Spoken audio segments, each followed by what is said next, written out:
제가 2017년에 서울에 있는 아파트를 매수를 했는데요. 그때 제 나이가 32살이었습니다. 아파트 쌀 때 사서 좋겠다고요?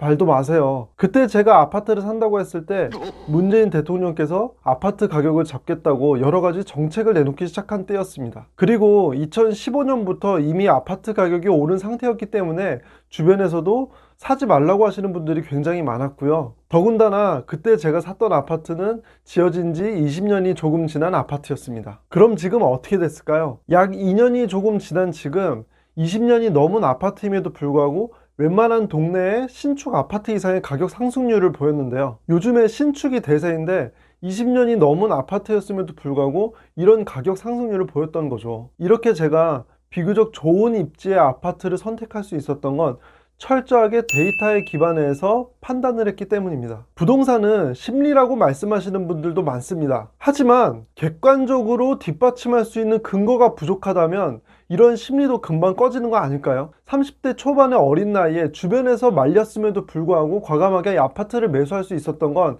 철저하게 데이터를 중심으로 고민했기 때문입니다. 그래서 다소 통계학이 생소하신 분들은 제가 드리는 말들이 다소 어려울 수도 있어요. 하지만 이 정도는 파고들어야지 남들과는 다른 인사이트를 가질 수 있는 거 아닐까요? 분석은 제가 해드릴게요. 앞으로 제 영상들을 꾸준히 보신다면 본인만의 정확한 판단 기준을 만드는 데 도움이 되실 겁니다. 이를 위해서 데이터를 기반으로 좋은 입지를 분석하는 방법을 시리즈로 알려드릴 텐데요. 그 중에서도 이번 영상에서는 최근에 부동산에서 가장 중요한 판단 기준으로 알려져 있는 직주 근접에 대해서 여러분들께 소개를 해드리려고 합니다. 일자리는 어디에 많은지, 연봉이 높은 일자리는 어디에 집중되어 있는지를 철저하게 데이터에 기반해서 설명드리겠습니다. 그리고 이것들이 아파트 가격과 어떠한 연관성이 있고 앞으로 어떤 지역의 아파트 가격이 많이 오를 가능성이 있는지에 대해서 설명을 드릴 테니 끝까지 시청해 주시길 바랍니다.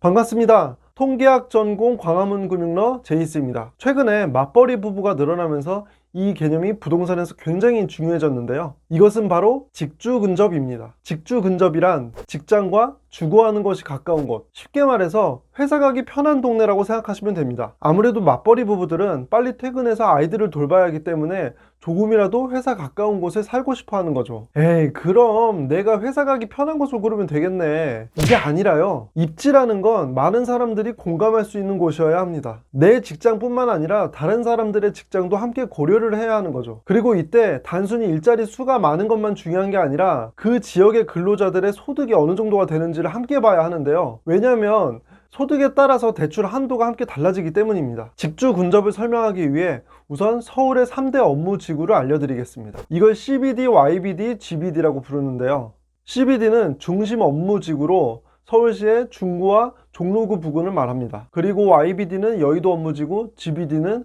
강남 업무지구를 뜻합니다. 이 외에도 구로 디지털 단지와 가산 디지털 단지가 속해 있는 서울 디지털 단지, 강서구 쪽의 마곡산업단지, 그리고 방송국이 많은 디지털 미디어 시티역 부근도 일자리가 많은 지역 중에 하나입니다. 그렇다면 일자리는 어느 지역에 제일 많고 그 중에서도 임금이 높은 일자리는 어느 지역에 있을까요? 그리고 이러한 것들은 아파트 가격에 어떠한 연관성이 있을까요? 제가 이 내용들에 대해서 통계적으로 분석을 진행했습니다. 서울시에서 일자리가 가장 많은 지역은 바로 강남구입니다. 강남구에는 약 95만 명의 근로자들이 일을 하고 있고요. 다른 강남권인 송파구와 서초구를 합쳐도 근로자 수가 85만 명으로 강남구 한 개의 구에도 미치지 못합니다. 그만큼 강남구에 압도적으로 많은 일자리가 있다는 거죠. 자세히 살펴보면 테헤란로를 중심으로 금융회사, IT회사, 제조회사, 식품회사 등 다양한 업종의 회사들이 위치해 있습니다. 또한 무역센터를 중심으로 글로벌 비즈니스의 중심축으로 성장하고 있죠. 그런데 한 가지 흥미로운 것은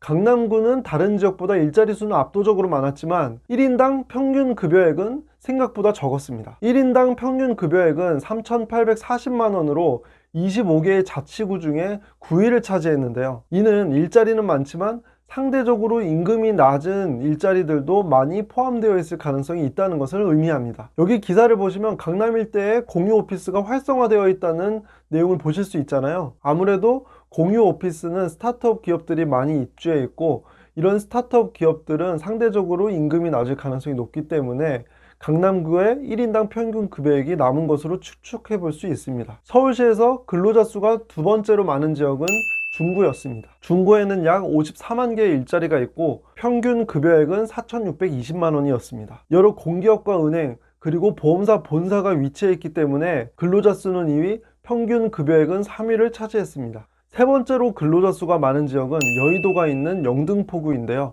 약 54만 개의 일자리가 있고 평균 급여액은 4,960만 원으로 일자리 수는 3위, 평균 급여액은 2위를 차지했습니다. 여의도는 전통적으로 연봉이 높은 금융공기업과 증권사 그리고 자산운용사가 있는데요. 나머지 지역들에 대해서는 이렇게 표로 확인해 보시면 좋을 것 같습니다. 표만 자세히 보고 싶으시면 이 영상의 설명으로 제 블로그 링크를 걸어 드리겠습니다. 그런데 이렇게 분석을 진행하면서 한 가지 궁금한 점이 생겼습니다. 일자리의 양과 일자리의 질 중에서 아파트 가격의 더 중요한 변수는 뭘까요? 이를 알아보기 위해 앞서 보신 자료와 서울시 자치구별 평당 매매가와의 상관 분석을 진행했습니다. 상관 분석은 두 변수 간에 얼마나 연관성이 있는지를 보는 건데요. 결과값이 0.5보다 큰 숫자가 나오면 꽤 의미 있는 관계라고 볼 수 있습니다. 결과를 보시면 근로자 수와 평균 급여액은 각각 0.7과 0.63의 수치를 나타냈는데요. 그렇기 때문에 두 변수 모두 아파트 가격이 꽤 의미 있는 변수로 나타났습니다. 그리고 둘 중에서는 근로자 수가 더 의미 있는 지표라는 것을 알 수 있습니다. 강남구의 평균 급여액은 9위에 그쳤는데 아파트 가격은 1위라는 것을 생각해보면 이해하기 쉬우실 것 같습니다. 일자리 수는 압도적인 1등이었기 때문이죠. 그렇다면 앞으로 일자리가 늘어날 것으로 예상되는 지역에 아파트를 매수하는 것이 좋다는 건데요. 아무래도 가장 안정적인 선택은 CBD, YBD, GBD 부근의 아파트를 매수하는 것입니다. 하지만 이 부분은 이미 이런 일자리 수요가 충분히 반영되어 있기 때문에 아파트 가격이 너무 비싼데요. 그렇다면 지금은 아파트 가격이 상대적으로 저렴하지만 앞으로 일자리가 많이 늘어날 것으로 예상되는 지역을 생각해 보는 것도 좋은 방법입니다. 이걸 알아보기 위해 제가 주목한 것은 2018년에 서울시에서 발표한 혁신성장 프로젝트입니다. 혁신성장 프로젝트는 약 9,396개의 기업을 만들고 62,433개의 일자리를 만드는 것이 목표인데요. 이 프로젝트는 마포구, 중구, 서대문구 등 서울시 전역에 걸쳐서 진행되는 사업입니다. 하지만 저는 이 중에서도 노원구, 동대문구, 강서구를 주목하고 있습니다. 우선 노원구를 살펴보면 노원구 아파트의 평균 매매가는 544만 원으로 서울시 아파트 평균 매매가인 875만 원보다도 낮은 수치입니다. 그리고 일자리 수도 18위이고 서울 도심까지의 접근성이 부족한 것이 아쉬운 점이었는데요. 서울시에서는 창동과 상계 부근에 바이오 ICT 첨단 산업 단지를 조성하겠다는 계획을 갖고 있습니다. 창동 차량기지가 2025년에 남양주로 이전하는 것이 확정되었기 때문에 순차적으로 계획이 잘 진행된다면 노원구에 큰 호재로 작용할 것으로 생각됩니다. 그 다음은 동대문구입니다. 동대문구도 매매 평당가가 674만 원으로 서울시 평균보다도 낮았고 일자리 수도 14위에 그쳤습니다. 이런 동대문구의 홍릉동 일대에 바이오 스타트업 기업들을 유치한다는 계획을 갖고 있습니다. 2023년까지 200여 개의 스타트업 기업을 유치를 하는 것이 목표인데요. 현재까지는 차질 없이 잘 진행되고 있어 꽤 희망적이라 볼 수 있습니다. 마지막으로 보실 지역은 강서구입니다. 강서구는 전통적으로 공항 출퇴근자가 많은 지역인데요. 그곳에 마곡 도시개발 사업이 진행되어서 LG, 롯데, 코오롱, S오일 등 여러 대기업 계열사들이 입주한 상태입니다. 현재 마곡 산업단지의 입주율은 80% 정도로 입주가 마무리된다면 추가적인 일자리가 생길 것으로 기대됩니다. 여기에 서울시에서 공공산업지원센터를 짓고 있고 1000개의 강소기업을 육성할 예정이라 더 많은 일자리가 생길 것으로 예상됩니다.